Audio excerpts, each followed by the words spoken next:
Bom dia, amados e amadas do Senhor. A nossa palavra nesta manhã, no nosso maná, que nós possamos nos alimentarmos com esta palavra, que é viva e eficaz. Deus, neste dia, trouxe ao meu coração 1 João capítulo 3.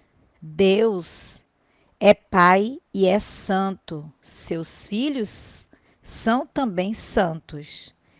Vede que grande amor nos tem concedido o Pai, a ponto de sermos chamados filhos de Deus e, de fato, somos filhos de Deus.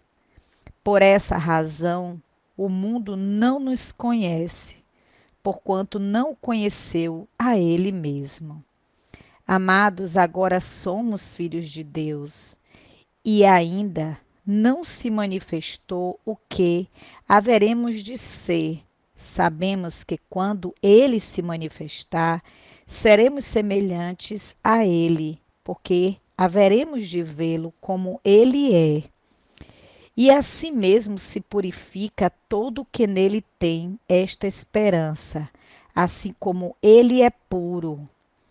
Todo aquele que pratica o pecado também transgride a lei, porque o pecado é a transgressão da lei. Sabeis também que ele se manifestou para tirar os pecados, e nele não existe pecado. Todo aquele que permanece nele não vive pecando. Todo aquele que vive pecando não o viu, nem o conheceu. Então, amados, quem está em Jesus, nova criatura é.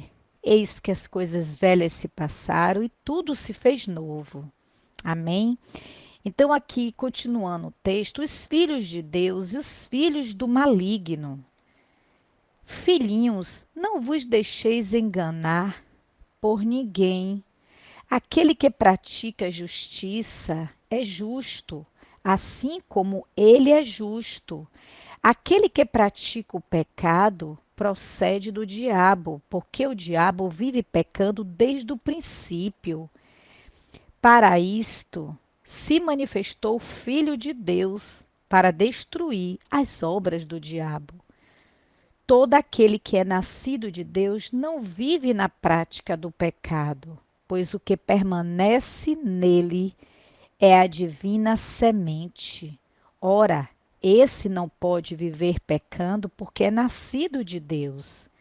Nisso são manifestos os filhos de Deus e os filhos do diabo. Todo aquele que não pratica justiça não procede de Deus, nem aquele que não ama seu irmão. Aqui, amados, a palavra está bem claro. Quem ama seu irmão ama a Deus. Quem pratica o bem é filho de Deus. Outro título aqui: o amor aos irmãos e o ódio ao mundo. Porque a mensagem que ouviste desde o princípio é esta: que nós amemos uns aos outros, não segundo Caim, que era do maligno, e assassinou a seu irmão. E por que o assassinou? Porque as suas obras eram más, e a de seu irmão eram justas. Irmãos, não vos maravilheis se o mundo vos odeia. Nós sabemos que já passamos da morte para a vida, porque amamos os irmãos. Aquele que não ama permanece na morte. Todo aquele que odeia seu irmão é assassino. Ora, vós sabeis que todo assassino não tem a vida eterna, permanente em si. Nisto conhecemos o amor, que Cristo deu a sua vida por nós, e devemos dar nossa vida pelos irmãos. Ora, aquele que possuir recursos deste mundo e vir a seu irmão padecer necessidade e fechar-lhe o seu coração, como pode permanecer nele o amor de Deus? Filhinhos, Não amemos de palavras, nem de língua, mas de fato, ame de verdade.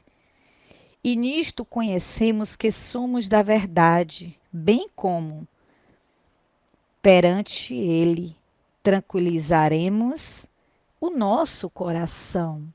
Pois se o nosso coração nos acusar, certamente Deus é maior do que o nosso coração e conhece todas as coisas. Amados, se o coração não nos acusar, temos confiança diante de Deus. E aquilo que pedimos dele, recebemos, porque guardamos os seus mandamentos e fazemos diante dele o que lhe é agradável. Ora, o seu mandamento é este: que creiamos em nome de seu Filho Jesus Cristo e nos amemos uns aos outros, segundo o mandamento que nos ordenou. E aquele que guarda os seus mandamentos permanece em Deus, e Deus nele. E nisto conhecemos que ele permanece em nós pelo Espírito que nos deu. Amém, amados? Então, assim, vamos absorver essa palavra de Deus e nos posicionarmos como filhos e filhas de Deus. Deus abençoe a minha vida e a sua vida desde agora e para sempre. Amém?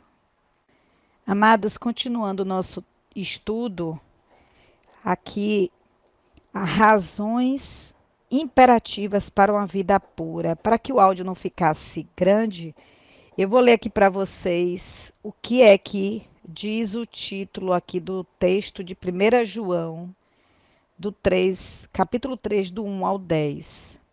João finca as estacas de uma verdadeira vida cristã. Vamos destacar aqui 4 preciosas verdades. O grande amor de Deus, o Pai, a grande obra de Deus, o Filho, a grande malignidade do pecado, grande possibilidade dos filhos de Deus de viverem na prática do pecado. Vamos ver o que é que o estudo nos ensina, né? O que vamos ver primeiro, o grande amor de Deus, o Pai. A motivação para uma vida de pureza começa com Deus e não com o homem. É pela contemplação do amor de Deus que somos desafiados a viver em santidade. João chama a atenção dos crentes para olharem e avaliarem a grandeza do amor do Pai. Trata-se de um amor eterno, imenso e sacrificial. O amor do Pai é gracioso e altruísta. É um amor explícito, ativo e íntimo. É um elo entre aquele que dá e o que recebe. O amor de Deus pode ser visto porque foi regimente demonstrado. Olhando para o passado, vemos a bênção da filiação. Olhando para o presente, vemos a bênção da apropriação da filiação. E olhando para o futuro, vemos a bênção da glorificação. O grande amor de Deus deve ser correspondido com uma vida de pureza. Somos membros da família de Deus, seus herdeiros e co-herdeiros com Cristo. Devemos nos apropriar dessa filiação e viver como filhos de Deus que somos. Amém? Vamos ver o 2, a grande obra de Deus, o Filho. A base para um viver santo está fincada na obra que Cristo já realizou em sua primeira manifestação e se consumará em sua segunda vinda, quando ele virá em glória. A obra de Deus, o Filho, pode ser descrita de 2 maneiras. Jesus se manifestou para tirar os pecados. Jesus se manifestou para destruir as obras do diabo, o pai do pecado. O pecado gera morte e o diabo veio para roubar, matar e destruir.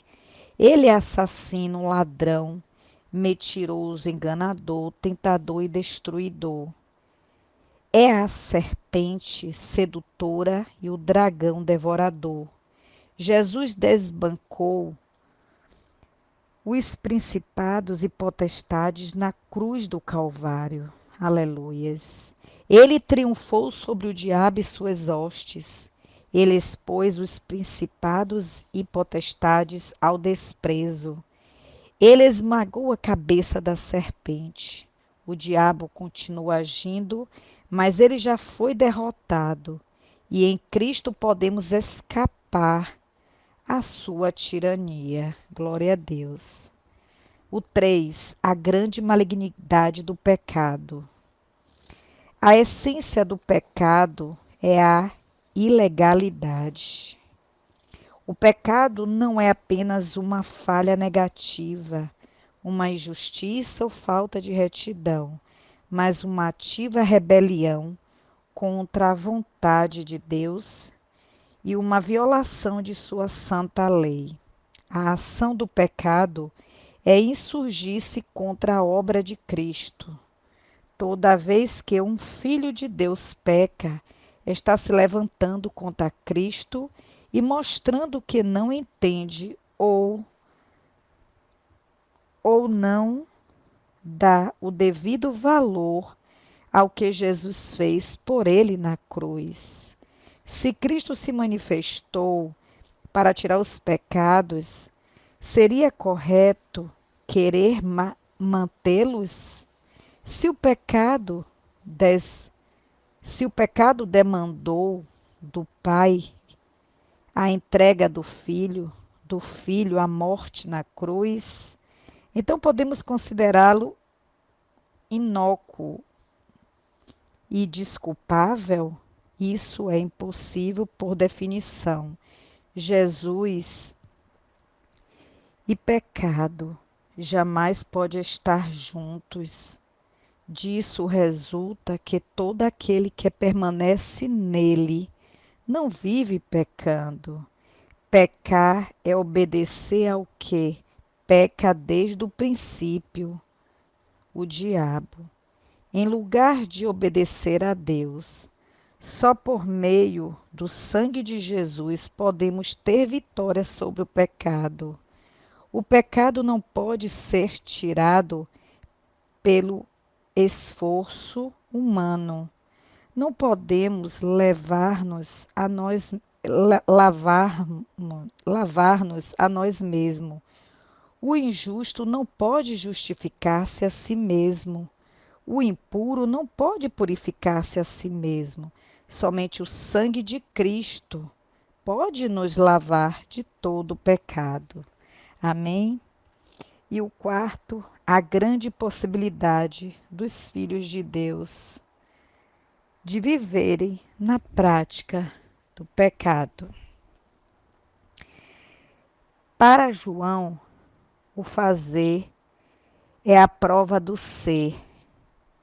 Imitamos a Deus pela prática da justiça. Deus é justo e Jesus é justo. Quem é nascido de Deus é justo, mediante a obra substitutiva de Cristo. Aleluia, louvado seja Deus. E a imputação. Louvado seja Deus, Pai. Nós o amamos, meu Pai. Obrigado pela tua palavra que nos ensina, meu Pai. Amados, ainda diz aqui: quem é nascido de Deus é justo, mediante a obra substitutiva de Cristo e a imputação de sua justiça por conseguinte. Vive na prática da justiça. Se a prática da justiça é a imitação de Deus, a prática do pecado é a imitação do diabo. A prática da justiça e a prática do pecado identificam a nossa paternidade. Os que são filhos de Deus praticam a justiça. Os que são filhos do diabo praticam o pecado. Não somos o que falamos, mas o que fazemos. Não é o nosso discurso que nos torna filhos de Deus, mas provamos a nossa filiação divina pelas nossas obras. O cristão não pode viver na prática e no hábito do pecado. O cristão não pode viver deliberada e insistentemente no pecado. O pecado não é mais a atmosfera da sua vida. Para João, o crente não pode praticar o pecado como um hábito. O pecado deliberado é uma conspiração contra o amor do Pai, contra o sacrifício expiatório do Filho e contra a obra regeneradora do Espírito Santo. A maneira de conhecer os verdadeiros cristãos é pela sua conduta moral. Pelos frutos é que se conhece a árvore. Está lá em Mateus 7,20. Levemos, portanto, uma vida pura. Amém, amados?